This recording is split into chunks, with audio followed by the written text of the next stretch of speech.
Today we are making a lights out point guard build that is going to be similar to a Trae Young, and it's going to be fun as crap to play with in NBA 2K25. So without any further ado, let's go ahead and get straight into the cook session. All right.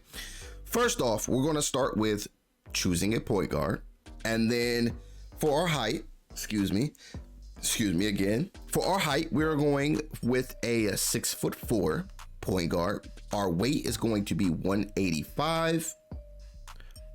Boom. Our wingspan is going to be 6'5" because you know we're aiming for a super high 3-point shot. And now we have to get into the attributes. So when it comes to the attributes, we're going to start off with the close shot, of course, and that is going to be a 78. Our driving layup is going to be an 88.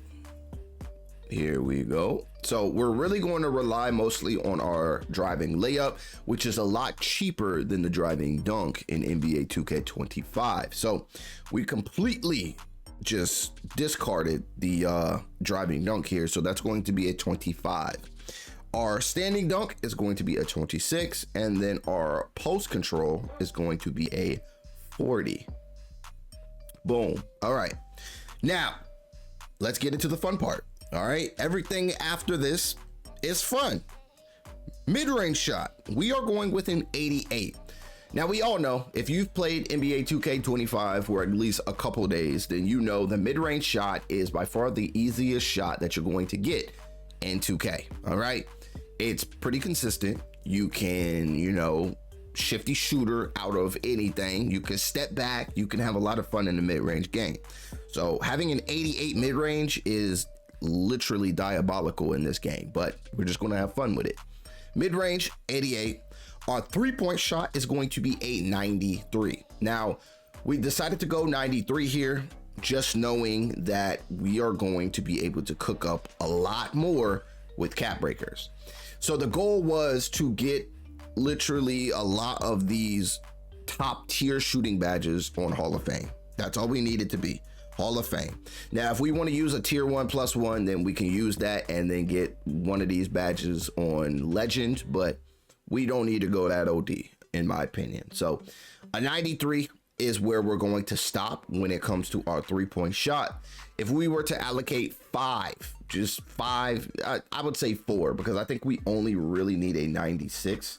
96 will be the highest. So we just need literally a 96. So we're going to go with 3. Let's just put 3 up there, get us that 96 3-point shot, and we're good. That means we will have a Hall of Fame Deadeye. That means we will have a Hall of Fame Limitless Range, and on top of that, have a Hall of Fame Set Shot Specialist. So Hall of Fame, 3 cap breakers away. I think you can do it. If you're close, I know you could do it. All right. Majority of you probably already have the first 5 cap breakers already. So we're going to move on from there. Let's go to our free throw. If you want to bring this build to the rack, it is a possibility. All right. 92 is going to be our free throw here. Pass accuracy, we are going with an 89. Yes, we still want to get tons of buckets, but we also are a point guard at the end of the day. If we're open, we're going to take them. We don't need to force them because we can still create our own shot and also get our teammates open. We are a point guard at the end of the day. We need to facilitate the rock and have a better chance for our team to win this game. So pass accuracy is going to be an 89. Our ball handle is going to be a 90 because we still want to ISO and we still want to create good looks. And then speed with ball, we went with an 86. All right. Just knowing that 91 is right there, we could possibly go and try to get as close as we can, or we can just go with the tier 1+1 and get us that Hall of Fame. It is completely up to you. I do think gold is nice. When you're playing rec, a lot of people like to set screens and all that stuff, especially if you're playing solo rec. It is a problem over there. But yeah, you can easily go for screens. You still have the lightning launch on gold. If you got a mismatch, expose that mismatch. All right. So 86 with the speed with ball. Interior defense is going to be a 38. Boom. Our perimeter defense, we wanted to put a little bit of defense on here, so we went with an 88. We didn't want to, butcher both the perimeter and the steal. So we went with just perimeter just so we can stay in front of someone. And that's why I feel comfortable with this build going to the rack. Now, it's going to be a problem if you rely heavily on ball steals and whatnot. If you rely on in the passing lane steals, I should say, because you could still easily get bump steals with this build. It's not a problem at all. Bump steals is pretty much going to be your bread and butter, and you don't need a steal rating for that. So I was comfortable with a 62 being our steal rating. We still get interceptor and bronze, but it's not going to be anything near like gold interceptor or like Hall of Fame interceptor by any means. But bump steals are still there. If you know how to get them, then you're going to forget about this 62 steal anyway. When it comes to our block, we ain't sending no blocks. We ain't sending nothing back. So 38 is going to be our block. Our offensive rebound, this is what we run with centers and bigs for. 25. All right. Defensive rebound, 48. Our speed is going to be an 85. Our agility is going to be an 87. Our strength is going to be a 67. We are not the strongest in the land, but we still get some silver badges that are going to be much needed and necessary because, physical finisher, it'll be really nice to have this badge, even if it's on bronze. So I'm happy that we have it on silver. We can always get it to gold with the tier 1+1, but we still got that driving layup that we can depend on. All right. So we can get to the rim. We can take our free throws. We can shoot. They're going to have to respect our game anywhere on the court. So that's pretty much the gist behind having a little bit of strength on this build. Other than that, we put the rest on vertical. We're not really jumping out the gym by any means. We can't really rebound. We're not going to dunk on nobody. So there's not much, and we're not blocking. So there's not much of a reason to put high vertical on this build because we don't really need it. We're not catching lobs. We're not doing all that. So driving layup, we're hiding behind the high driving layup that we can easily boost up later. And then on top of that, we're a shooter. All right. We ISO, we shoot. Mid-range is going to be crazy. The 3-ball going to be, I don't know why I keep burping, bro, but it's going to be crazy. All right. They're going to have to guard us all around the court. And then we got a little bit of defense on us as well. All right. So I like it. We can always get some gold perimeter badges that are going to be pretty helpful in getting ourselves some easy bump steals here. But yeah, this is what we're looking at right here. Of course, the shooting is going to be on Hall of Fame.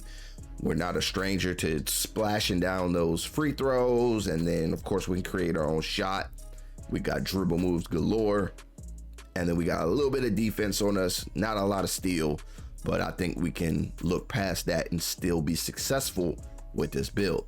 Looking at the takeovers, we do have a crazy lineup of takeovers. So we got the 3-point architect that gives us blur. We'll have that 99 3-ball without cap breakers, without anything added. We'll have that 99 3-ball. We'll have that 98 ball handle. So you put one cap breaker on your ball handle, you have a 99 3 and a 99 ball handle with also having the blur takeover. So you can easily get to the rim. You can easily get past your opponent. You can easily just do whatever you want when it comes to playing offense. Other than that, if you're a sucker for crazy deep shots, Satellite might be one of my favorites. It's one of the most broken takeovers in the game, but you'll have a 95 mid, you'll have a 99 3-ball and a 92 speed while also having the deep bomber takeover ability. Another good one is offensive artist. If you like taking those step backs, you like breaking ankles, you like just exploiting crazy shots, which are what was difficult shots, but what is it now, freaking shifty shooter, then offensive artist might be one of those ones for you. Mid-range shot 95, your 3-ball 99, and your pass act will be a 96, with also having the silky shooter Takeover, but this is just some of them. Like you still got Mixtape. You got a lot, man. Clinic is definitely a nice one. If you want Clips, Ankle Taker, like there's a lot of good ones you could choose from. But other than that, we do have shades of Kirk Heinrich, Darius Garland, and also that dude Trae Young. All right, not bad build. I feel that it beats being 6'2". Like, yeah, you can still play a little bit of defense. You can still be a presence anywhere on the court. So I like it. Hopefully you guys do as well. But we have created a two-way, three-level playmaker, and I do think that this build resembles Trae Young in multiple ways, but I'll let y'all decide and argue down below in the comment section. Y'all let me know if y'all think this build is a W or an L. And if you haven't already, go ahead and smash a like to help this video and the channel get to the algorithm a little quicker. You know, I would really appreciate that. And if you have not seen this banger that's about to pop up on your screen right here, right now, then make sure to click on this video next. Watch it right after this one. It's a banger. You're not going to want to miss it. And, you know, I will see all your beautiful faces in this video right here, right now. All right, click on the video.